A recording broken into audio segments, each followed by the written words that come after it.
Continuando con los temas de infectología, vamos a avanzar a continuación las gastroenteritis en los adultos.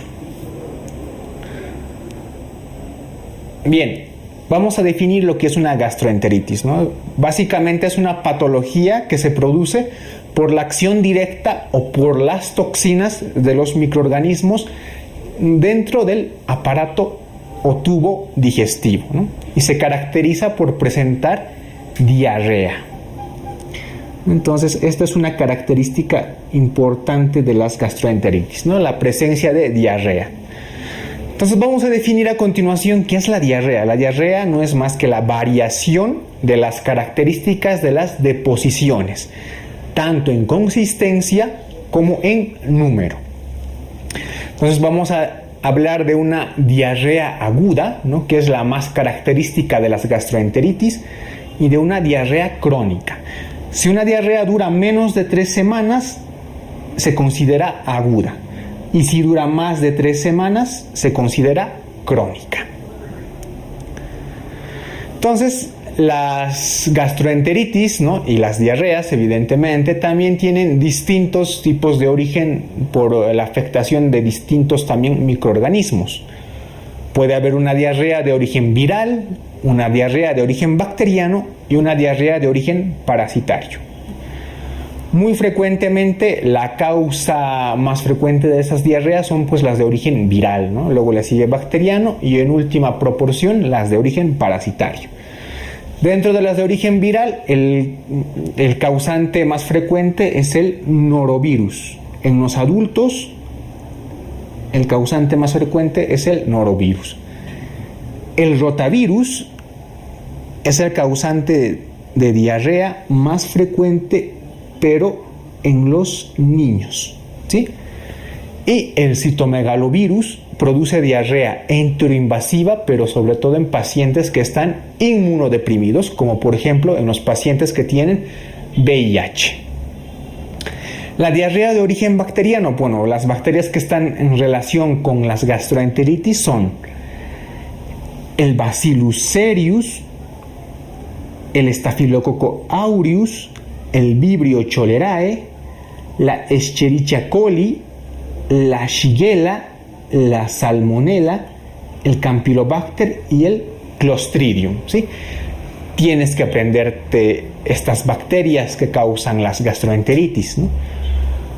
Dentro de las diarreas de origen parasitario, sin duda las principales representantes son, en primer lugar, Giardia lamblia y también Entomeba histolítica, ¿sí? Bien, para hablar un poco de las diarreas, vamos a hablar un poco de la fisiopatología. O sea, estos, sobre todo de la parte bacteriana, ¿no? Estas bacterias pueden causar diarrea por distintos mecanismos y producción de toxinas. Por ejemplo, por producción de toxinas están implicados el Bacillus cereus y el Staphylococcus aureus. Estas neurotoxinas actúan a nivel del hipotálamo, en el centro del vómito. Entonces estas bacterias van a causar náuseas y vómitos. Por producción de enterotoxinas están en relación el Vibrio cholerae, la Escherichia coli cepa enterotoxígena y el Clostridium perfringens. Bien, entonces, ¿cuál es el mecanismo de acción? Estas enterotoxinas actúan a nivel de los enterocitos del intestino, pero no los destruyen, simplemente alteran los mecanismos de reabsorción de estas células, ¿sí? Entonces producen un tipo de diarrea acuosa. El ejemplo más clásico es la toxina del cólera, ¿no? Producida por el Vibrio cholerae. Las enterotoxinas, recuerda, no destruyen las células epiteliales del intestino, simplemente alteran los mecanismos de reabsorción y absorción. Por otra parte, las bacterias que producen citotoxinas están la Shigella desintherae, la Escherichia coli, cepa enterohemorrágica, ¿no? La más famosa, la cepa O157H7, que está en relación principalmente con el síndrome hemolítico urémico, sobre todo en niños, ¿no? Una cepa especial de Vibrio, que es el Vibrio parahemolyticus, y el Clostridium difficile. Este Clostridium difficile tiene su tema más específico, ¿no? Y lo vamos a ver en temas posteriores. Entonces, estas citotoxinas sí que destruyen las células epiteliales del intestino, ¿no? Destruyen a los enterocitos.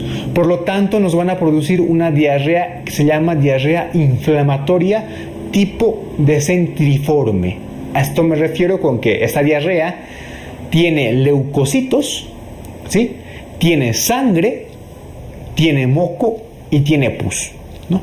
Es una diarrea que el paciente produce la evacuación con pujo y tenesmo, ¿no? Que tiene estas características, ¿no? Sangre, moco y leucocitos en la exploración microscópica.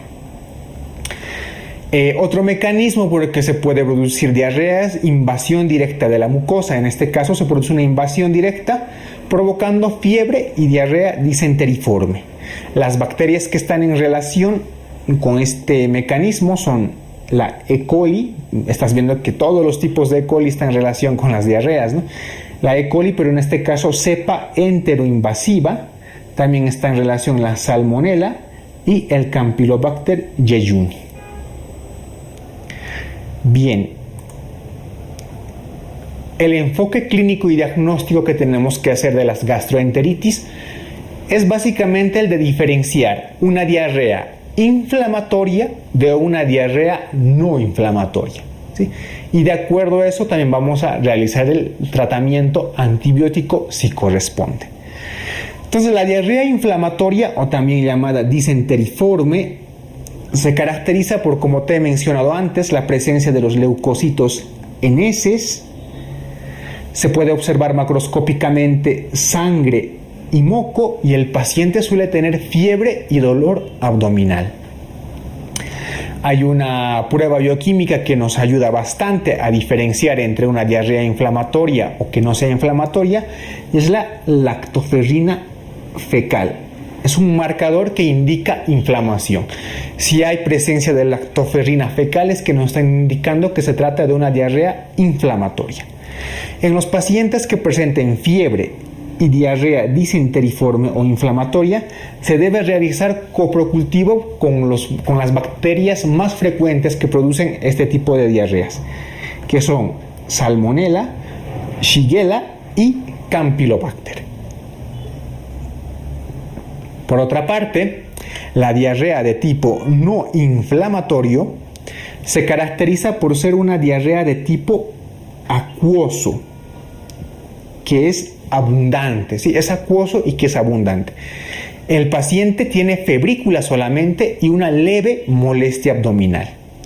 Entonces, son útiles para el diagnóstico de este tipo de diarrea las pruebas rápidas para rotavirus, sobre todo en niños, y si hay antecedente epidemiológico, por ejemplo en aguas contaminadas, hacer una prueba rápida para la detección de Vibrio cholerae, ¿no? Con sospecha de cólera principalmente. En otras partes también se usa con bastante frecuencia, por ejemplo, la reacción en cadena de polimerasa, ¿no? Tanto para diagnosticar un rotavirus como para diagnosticar el Vibrio cholerae. Bien, este cuadro que aquí tú ves en la diapositiva es bastante importante, ¿no? Y es básicamente un diagnóstico diferencial, tanto etiológico como clínico, de los diferentes tipos de diarreas. Tenemos el síndrome clínico, por ejemplo, la fiebre entérica o tifoidea. ¿Cuál es su presentación clínica? Diarrea inflamatoria, fiebre, dolor abdominal, y este paciente presenta exantema a nivel cutáneo, ¿no? ¿Cuál es el agente causal más frecuente? La Salmonella typhi y la Yersinia. Una disentería, ¿no? Presenta diarrea inflamatoria con sangre, moco, pujo, tenesmo, dolor abdominal y fiebre, ¿no? ¿Qué agente sospechamos ante este cuadro clínico? Shigella, la E. coli cepa enterohemorrágica y cepa enteroinvasiva. Sospechamos de Campylobacter jejuni. Y si tenemos que sospechar de un parásito, vamos a sospechar de la Entoameba histolítica.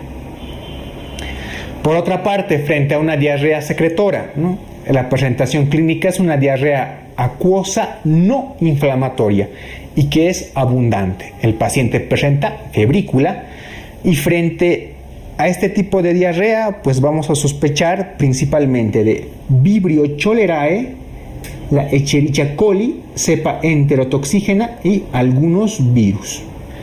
Y por último, un cuadro clínico de una diarrea crónica, es decir, una diarrea de más de 3 semanas. Si tenemos que sospechar de un agente microbiano, sospechamos de este parásito, de la Giardia lamblia. Y también de otra patología que no sea infecciosa, ¿no? Por ejemplo, sobrecrecimiento bacteriano, síndrome de colon irritable, la enfermedad inflamatoria intestinal, ¿no? Patologías que las vas a ver en la parte de gastroenterología. Bien, una vez que hemos hecho el enfoque diagnóstico y clínico y la diferenciación entre diarrea inflamatoria y no inflamatoria, la aproximación clínica entre los diferentes síndromes dentro de la gastroenteritis, vamos a realizar el tratamiento.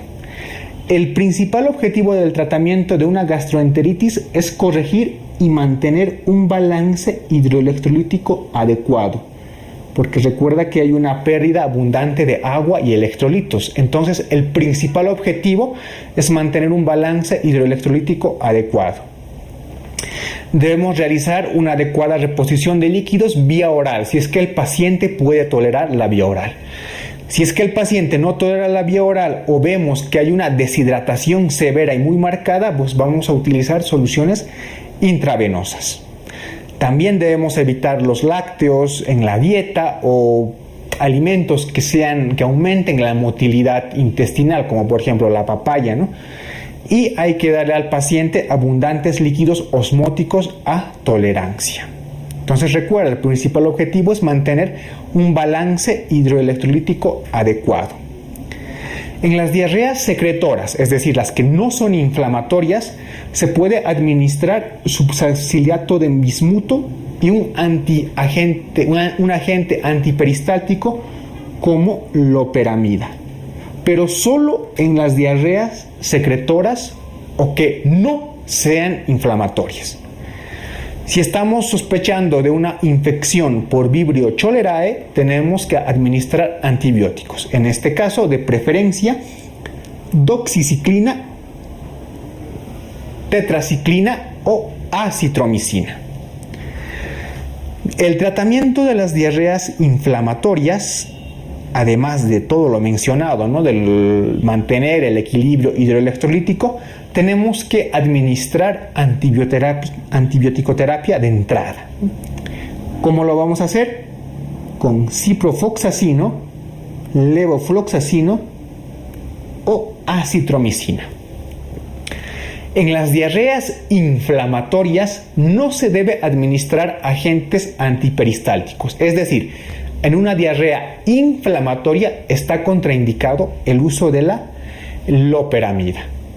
También tienes que tener cuidado si es que sospechas de una gastroenteritis por E. coli, la cepa O157H7, está totalmente contraindicado el uso de antibióticos, sobre todo si estamos ante un niño, porque puedes predisponer a desarrollar una complicación grave, que es el síndrome hemolítico urémico.